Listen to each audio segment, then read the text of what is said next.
This is the new addition to the Ninja family, the 2018 Kawasaki Ninja 400. The smallest Ninja has just got a bit bigger, with Kawasaki discontinuing the 300. The Ninja 400 is now the baby of the Ninjas, and there's been a lot of excitement over the release of this bike. Now, as with any new machine being peddled for a sale, for some fancy rotating footage, some flashy text, exciting music and a movie trailer voice, you could get people excited by simply stating it's got two wheels and a twisty thing that makes it go.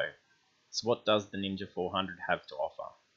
The Ninja 400 is a learner-approved motorcycle with a 399cc engine with 33.4 kilowatts, with the bike weighing in at 168 kilograms, being 6 kilos lighter than the Ninja 300, while having an extra 103 cc's and 4.4 kilowatts.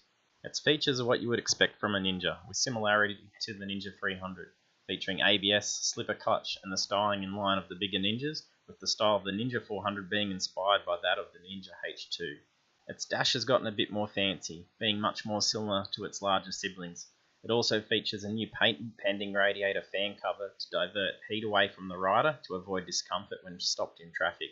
You have colour choice of the expected Kawasaki green, plus a choice of it in orange or in black. Plus the styling looks tidy and looks exactly what a sports bike should.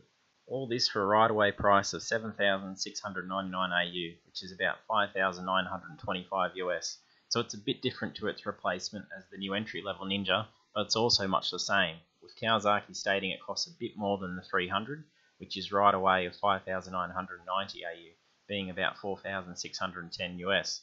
So is it all it's hyped up to be, and is the bit of extra bike worth the kind of big bit more in dollars?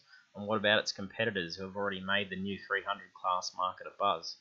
The Ninja 400 is the dearest out of the mix of its class compared to its competitors, but it is the larger of engine size, so does the rest of its specs match up for it being the dearer? Its competitors' power and weight are much the same, considering the Ninja 400 actually sports a lot more cc. With the Ninja having 33.4 kilowatts, it's actually coming in just marginally more powerful, with the KTM RC390 having 32 kilowatts and the Yamaha R3 at 31 kilowatts. Weight of the Ninja 400 is 168 kilograms, Yamaha R3 169 kilograms, and the KTM RC390 leading with the weight of about 156 kilograms. Pricings are quite different amongst the market, with being for a Ninja 300 right away, $5,990 AU, being about $4,610 US, Ninja 400 right away, $7,699 AU, which is $5,926 US. The KTM RC390 you're looking at $5,990 AU, being $4,610 US, and the Yamaha R3 at $6,299 AU, around about $4,848 US.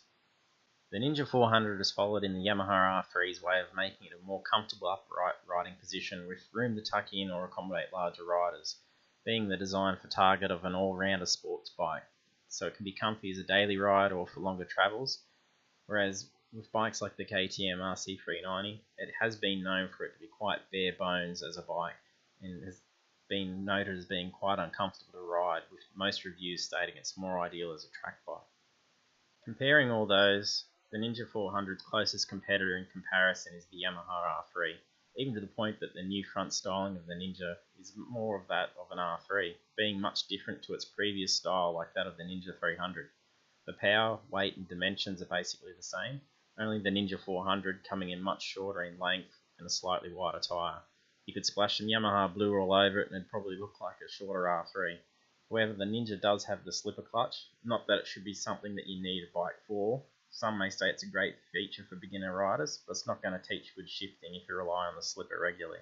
So if comparison to the R3 being much of the same, does the Ninja 400 stand out as the better of the two, especially when hitting your bank balance for an extra 1400 AU, being about 1078 US?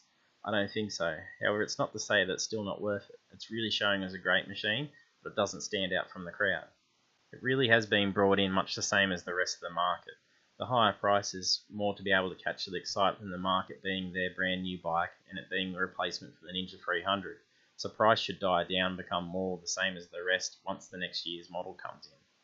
For which bike is really better is going to be totally dependent on your riding style and your own body size and shape, or whether you're more of a fan of Ninjas and their style, or maybe you're a yummy person and whatnot. It's going to be a nice bike to ride regardless, much as what the 300 has always been. If you're scouring the internet trying to find reviews and for some person to go and tell you which bike you should go and drop your cash for, you're not going to really be able to figure it out. The only way to do it is just take them all for a test ride and take the one home that feels like you've been riding for ages. That'll be the pick of the bunch. Now, one thing that is definitely exciting about the Ninja 400 release is that there are now more manufacturers producing for this size of bike. Previously, we always had this typical CC classes being produced, always being built by racing class, rather than focusing on what the market wants.